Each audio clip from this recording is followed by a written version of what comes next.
अस्सलाम वालेकुम and welcome to my YouTube channel. Friends, आज की इस वीडियो में मैं आपको सुजुकी ऑल्टो का ऑनर्स रिव्यू दूंगा। मैं कोशिश ये करूंगा कि इस वीडियो में हर एक टॉपिक पर गाड़ी के बारे में कवर हो। तो चलिए वीडियो शुरू करते हैं। सबसे पहले अगर मैं बात करूँ स्टीयरिंग की, तो इसमें पावर स्टीयरिंग आपको मिलती है। आप कोई भी वेरिएंट लें, भले वो VX हो, भले वो VXR हो, भले वो VXL हो, तीनों में आपको पावर स्टीयरिंग मिलती है। पहला पॉइंट। दूसरा पॉइंट ये है कि इसके अंदर जो इंडिकेटर है कि वन लिंक ब्लिंकर है, यानी कि आपको लेन चेंज करनी है, एक साइड दफा टैप करें, भले आपको लेफ्ट इंडिकेटर दबाने हो, राइट करना, आपको पूरा दबाने की जरूरत नहीं है। जब आपको लेन चेंज करनी हो तो आप सिर्फ एक दफा से टैप करेंगे, क्योंकि 3 दफा ब्लिंक होगा, खुद ब खुद बंद हो जाएगा। अच्छा, मैं जिस गाड़ी का ऑनर रिव्यू कर रहा हूँ ये सुजुकी ऑल्टो VXL AGS है। इसमें VXL में, ऑल्टो में VXL वेरिएंट में आपको सिर्फ ऑटो गियर शिफ्ट की ऑप्शन मिलती है, मैनुअल ट्रांसमिशन की ऑप्शन नहीं मिलती। बल्कि VX और VXR में आपको मैनुअल की ऑप्शन मिलती है। एक और चीज, अभी रिसेंटली जो है, मतलब पिछले साल की बात है कि VXR में भी इन्होंने AGS को लॉन्च करा दिया था। अच्छा, अब सबसे पहले तो मैं आपको एक चीज बताता हूँ उसकी गियर शिफ्टिंग की। Auto gear shift technology actually है क्या? देखिए, है तो ये ऑटोमेटिक ट्रांसमिशन ही, लेकिन इसके अंदर जो है ऑटो क्लच सिस्टम होता है। अच्छा, इसमें एक दूसरी चीज ये है कि जब ये गाड़ी जो है गियर शिफ्ट करती है, इसमें आपको मैनुअल की ट्रिप्ट्रॉनिक ऑप्शन भी मिलती है। अब मेरी एक आदत बन चुकी है, मैं इस गाड़ी को जब भी चलाता हूँ तो मैं क्या करता हूँ, उसको मैनुअल मोड पे कर देता हूँ, और फिर मैं जो खुद अपने हिसाब से जब प्लस गियर बढ़ाना होता है तो प्लस पे करता हूँ, और जब गियर डाउन शिफ्ट करना होता है तो माइनस पे कर देता हूँ। मैं इसको जो हूँ उस पे डी पे नहीं चलाता। डी पे क्योंकि ये ऑटोमेटिक पर आ जाती है, फिर ये खुद गियर शिफ्ट करती है, और फिर इसमें बहुत ज्यादा शोर होता है। मैनुअल पे करने के बाद ये होता है कि इसमें शोर कम हो जाता है। अच्छा, अब बात करते हैं इसकी AC कूलिंग की। अभी तो विंटर का सीजन चल रहा है, लेकिन गर्मियों की अगर मैं बात करूं तो गर्मियों में इसकी जो कूलिंग है बहुत अच्छी है। वो एक अलग बात है कि नई गाड़ी है तो जाहिर सी बात है इसकी AC की कूलिंग अच्छी है, लेकिन फिर भी इसकी AC की कूलिंग की जो परफॉर्मेंस है बहुत ज़्यादा अच्छी है। अच्छा, फोर्थ पॉइंट, मैं इसकी ब्रेकिंग की बात करूंगा। इसकी ब्रेक कैसी है? इसमें जो हमें, अगर हम VXL वेरिएंट लेते हैं तो उसमें हमें AGS ब्रेक दी गई है। अगर हम VX और VXR मिलते हैं तो इसमें आपको जो है नॉर्मल ब्रेक दिए गए, AGS नहीं दिए गए। लेकिन अगर आप VXL लेते हैं तो इसमें आपको AGS ब्रेक दिए गए। ब्रेक, अगर ब्रेकिंग की बात करें तो ब्रेकिंग ऐसे तो इसकी अच्छी है, क्योंकि इसमें ABS, VX और VXR को मैंने चलाया नहीं, इसलिए उसकी मैं ब्रेक के बारे में नहीं कह सकता, लेकिन VXL के ब्रेक्स अच्छे हैं। अच्छा, नेक्स्ट पॉइंट ये है कि इसके अंदर जो है आपको 60cc का इंजन दिया जाता है। ये तीनों वेरिएंट में यही इंजन दिया जाता है, जिसकी वजह से इसकी जो एवरेज है वो बहुत ज़्यादा अच्छी है। जो इसके VX और VXR जो मैनुअल वेरिएंट्स हैं उनकी एवरेज इससे भी ज़्यादा अच्छी है, लेकिन इसकी भी एवरेज बुरी नहीं है, इसकी भी एवरेज अच्छी है। अभी मेरे मीटर पे की 17.7 की एवरेज शो करवा रही है, यानी वो गाड़ी आइडल पोजीशन में है। लेकिन सिटी में इसने 20 किलोमीटर पर लीटर भी दिया है, और हाईवे पे ये 25 से ज्यादा भी दे देती है। तो फ्यूल एवरेज के हिसाब से तो गाड़ी अच्छी है, और ये गाड़ी अगर आपको पाकिस्तान में नजर आती है हर जगह तो उसकी वजह यही है कि इसकी फ्यूल एवरेज बहुत ज्यादा अच्छी है। अब नेक्स्ट पॉइंट आता है इसका ग्राउंड क्लियरेंस का। वैसे तो अगर आप बाहर से इसको देखेंगे तो ये से छोटी गाड़ी है और ग्राउंड क्लियरेंस आपको कम लगेगी, और हो सकता है कि आप बहुत ऊंचे ऊंचे स्पीड ब्रेकर पे जाएं तो ये गाड़ी नीचे से लग भी जाए। लेकिन मैं जिन जिन जगहों पर इसको लेकर गया हूँ तो ये कभी भी आज तक जो है कि नीचे से नहीं टकराई है, टच नहीं हुई है किसी स्पीड ब्रेकर वगैरह से। लेकिन इसकी ग्राउंड क्लियरेंस कोई बहुत ज्यादा अच्छी भी नहीं है, ठीक है, अच्छी है जिस हिसाब से गाड़ी है, छोटी गाड़ी है, तो उस हिसाब से इसकी ग्राउंड क्लियरेंस सही है।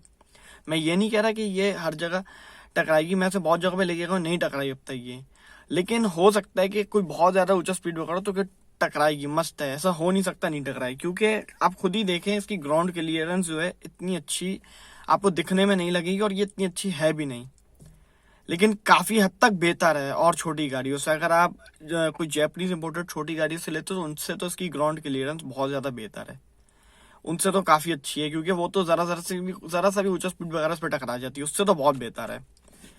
लेकिन बड़ी गाड़ियों से हर ज्यादा से कंपेरिजन नहीं है, सेडान गाड़ी से, खासतौर पर करोला से। एक छोटी गाड़ी है तो ये बहुत ज्यादा ऊंचे स्पीड ब्रेकर वगैरह है तो उससे बिल्कुल टकराएगी, लेकिन फिर भी काफी हद तक बेहतर है। काफी हद तक नहीं भी टकराती है, लेकिन अगर बहुत ज्यादा ऊंचे स्पीड ब्रेकर से लेके जाएंगे तो फिर ये हर हालत में टकराएगी। अच्छा, ये VXL वेरिएंट है तो उसमें आपको ऑटो रिट्रैक्टेबल मिरर्स की ऑप्शन मिलती है। और गाड़ी जो है स्पेशियस बहुत ज्यादा है। आपके पास आगे भी 2 कप होल्डर्स हैं, बैक पर भी 2 कप होल्डर्स हैं, आपके पास एक ग्लव बॉक्स है, 2 रोड पे आपके पास स्टोरेज कंपार्टमेंट्स हैं, फ्रंट पर है आपके पास। अब बात करते हैं इसके इंफोटेनमेंट सिस्टम की। ये VXL वेरिएंट है, इसमें आपको जो है स्क्रीन दी गई है, लेकिन ये सिर्फ ब्लूटूथ स्क्रीन है। ये जब मैंने अपना पार्ट 1 वीडियो को बनाया था इस पे सुजुकी ऑल्टो पे डिटेल रिव्यू पे, उस पे भी ये चीज कवर कर चुका हूँ मैं सारी। लेकिन मैं चाह रहा हूँ कि ये जो पार्ट 2 है इसमें मैं हर एक टॉपिक को जो उस वीडियो में रह गया था, जो कवर किया था, सब चीजें कवर हो जाए। और एक्चुअली इसको आप एक तरीके से ऑनर्स रिव्यू भी समझ लें। जो तो मैं बात कर रहा था इंफोटेनमेंट सिस्टम की, इसमें आपको जो है ब्लूटूथ सिस्टम दिया गया है, आपको कोई एंड्रॉइड सिस्टम नहीं दिया गया है। आपको स्क्रीन दी गई है जिसमें AM FM रेडियो है, आप ऑक्स लगा सकते हैं, USB पोर्ट लगा सकते हैं, जो जिसकी वायर्स आपको ग्लव बॉक्स के अंदर दी है। उसके अलावा ये आप इसे ब्लूटूथ से कनेक्ट कर सकते हैं, फोन कनेक्ट कर सकते हैं, या कोई भी ऑडियो आप इसे कनेक्ट कर सकते हैं। अच्छा, नेक्स्ट चीज ये है कि इसके अंदर आपको RPM मीटर नहीं मिलता, इसके अंदर सिर्फ और सिर्फ आपको स्पीडोमीटर मिलता है। अब बात करते हैं कार की सस्पेंशन के बारे में। गाड़ी की सस्पेंशन कैसी है? सस्पेंशन तो उसकी हार्ड है, इसमें कोई शक की बात नहीं है। और जरा सा भी खड्डे वगैरह में जाए तो ये गाड़ी आपको बिल्कुल फील कराती है। इसकी सस्पेंशन जो है हार्ड है। उसके बाद ये VXL वेरिएंट है तो इसमें आपको पावर विंडोज दी जाती हैं। एक इस गाड़ी में एक चीज जो है बहुत ज्यादा बुरी लगती है, वो ये है कि इस गाड़ी में आपके पास जो हैंडल्स होते हैं, जो आपके पास विंडोज के ऊपर हैंडल्स दिए जाते हैं, ये आपको सिर्फ फ्रंट पैसेंजर की साइड पे मिलता है, आपको बैक साइड पर नहीं मिलता, बैक पैसेंजर साइड पर नहीं मिलता। भले आप कोई सा भी वेरिएंट लें, VX लें, VXR लें, VXL लें, आपको कहीं पर भी बैक पर हैंडल नहीं दिया जाता। इसकी अगर फ्यूल टैंक कैपेसिटी की बात करो तो वो है 27 लीटर्स की फ्यूल टैंक कैपेसिटी। अब जाहिर सी बात है, इंजन छोटा है तो उसकी टैंक भी छोटी है, लेकिन इसकी एवरेज मैं आपको बता रहा हूँ कि इसकी एवरेज बहुत ही ज्यादा अच्छी है।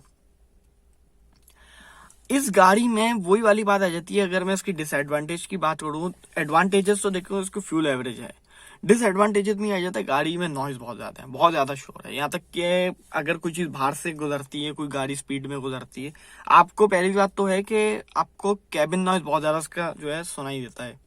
बाहर से कोई भी गाड़ी स्पीड में गुजरती है तो आपकी गाड़ी जरा सी हिलती जरूर है, वो बात ठीक है, छोटी गाड़ी है। लेकिन अगर मैं इसे और गाड़ी जैपनीज हैचबैक गाड़ी से कंपेयर करूं तो फिर वही वाली बात है कि ये हिलती है, कोई भी अगर बाहर से गाड़ी वगैरह जाती है। कैबिन नॉइसेस के अंदर और गियर शिफ्टिंग, इसमें AGS सिस्टम है जो कि ऑटो क्लच सिस्टम है। तो ये जब डी पे गियर, अगर आप इसे मैनुअल पे नीचे, मैनुअल पे भी करती है शोर, लेकिन अगर आप इसको डी पर चलाएं तो उसमें तो बहुत ज्यादा ये शोर करती है। और दूसरी बात, इसके पिकअप में थोड़ा डिले है। ये जब गाड़ी चलती है तो गियर शिफ्टिंग करने में टाइम भी लेती है, और फिर इतना ज्यादा नॉइस है कि आपको अंदर तक सुनाई देता है इसमें साउंड। एडवांटेजेस का सिर्फ फ्यूल एवरेज है, और डिसएडवांटेजेस को मैंने आपको बता दिया। अब इंजन छोटा है और फ्यूल महंगे तो लोग इसी गाड़ी की तरफ जाते हैं। मैं आपको जो हूँ इसका एक दफा इंजन भी दिखा देता हूँ, क्योंकि जब मैंने इसको डिटेल रिव्यूज पे बनाया था तो फिर मैं एक चीज आपको दिखाना भूल गया था, इसका इंजन। दूसरी चीज, अगर मैं इसमें आपको दिखाऊं तो उसमें आपको पावर विंडोज भी मिलती हैं, जो कि अच्छी बात है। इसके आपको VXL में मिलती है, VXR में नहीं मिलती। आप VXL लेते हैं तो आपको बेज प्लस ब्लैक इंटीरियर मिलता है, और अगर आप VX और VXR लेते हैं तो उसमें आपको जिन जिन जगहों पर बेज है वो पूरे ब्लैक मिलते हैं, यानी कि ऑल ब्लैक इंटीरियर मिलता है, सवाई रूफ को छोड़ के। रूफ सब में बेज है। उसके बाद आप अगर बैक व्यू मिरर की बात करें तो बैक व्यू मिरर पे आपको कोई भी डिमिंग ऑप्शन, ऑटो डिमिंग की बात नहीं कर रहा, मैनुअल डिमिंग ऑप्शन भी नहीं है।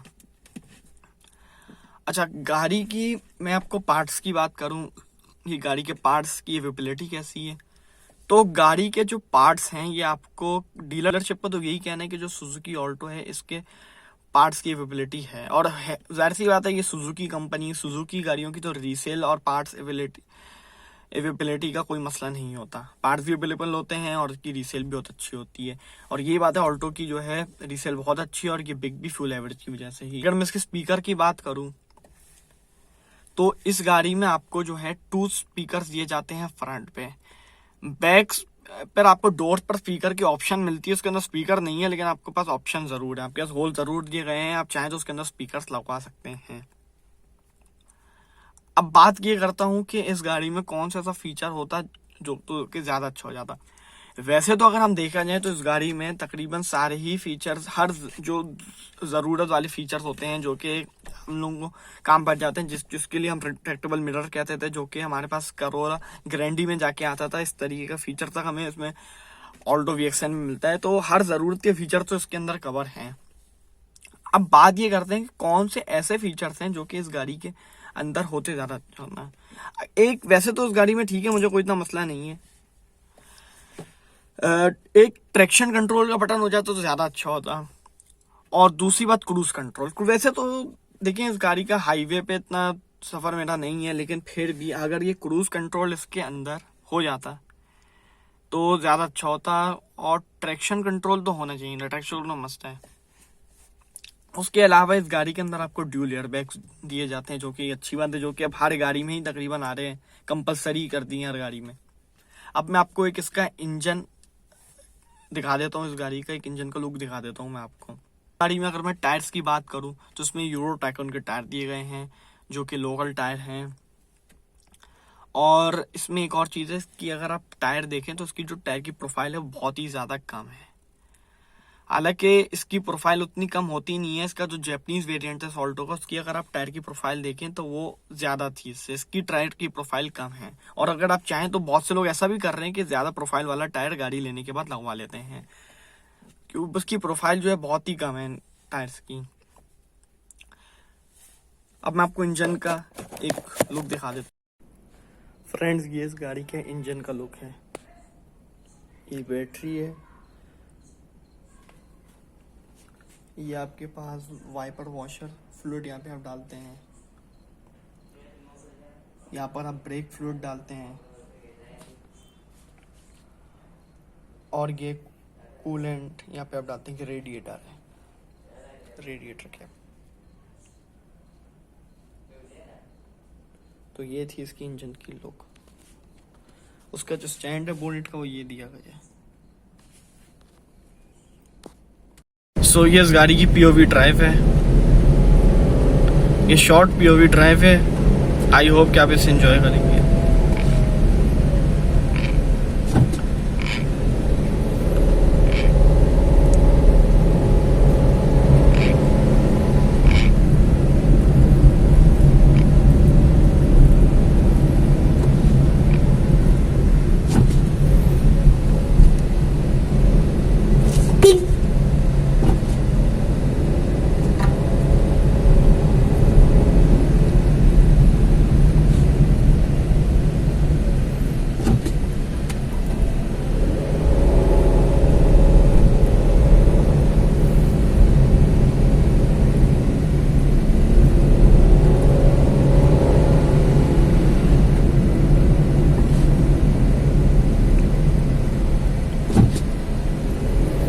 गाड़ी की ड्राइव, जैसे कि मैंने ऑनरशिप रिव्यू में कहा है कि गाड़ी की ड्राइव तो वैसे स्मूथ है, गाड़ी की ड्राइव तो अच्छी है, मतलब छोटी गाड़ी के हिसाब से इसकी ड्राइव बहुत अच्छी है अगर और छोटी गाड़ी से कंपेयर करें। मैं जैपनीज से नहीं कर रहा, मैं लोकल की अगर और हैचबैक गाड़ियों से कंपेयर करूं तो ये छोटी गाड़ी में इसकी ड्राइव अच्छी है।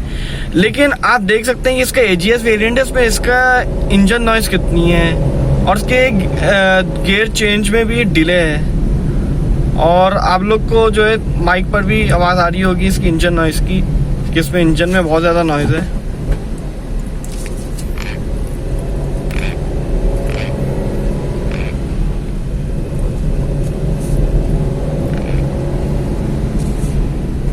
और इसकी गियर चेंजिंग में बहुत ज़्यादा डिले है। बाकी इसकी ड्राइव ऐसे स्मूथ है। बाकी खड्डों वगैरह पे फील ये करवाती है काफ़ी हद तक। छोटे खड्डे वगैरह हो तो उसमें तो ठीक है, लेकिन अगर कोई ज़्यादा गहरे खड्डे वगैरह होते हैं तो उसमें ये गाड़ी फील कराती है।